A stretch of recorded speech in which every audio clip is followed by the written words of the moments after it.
Welcome to the attendance machine guideline video. Let's explore the features of the Bluetooth attendance machine. The upper side is designed for punching attendance cards. On the front side, you will find the LCD display and 7 function buttons: increase key, decrease key, previous key, next key, back key, confirm key, and setting key. On the back side, you will find a QR code for connecting the machine to the app, the power supply input plug, speaker, and hanger hole for wall mounting. Before using the attendance machine, ensure the ribbon is correctly installed.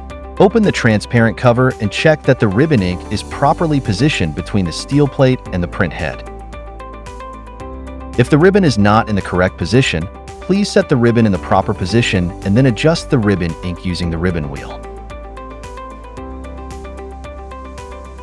And check that the ribbon ink is properly positioned between the steel plate and the print head. Proper ribbon placement is essential for accurate punching.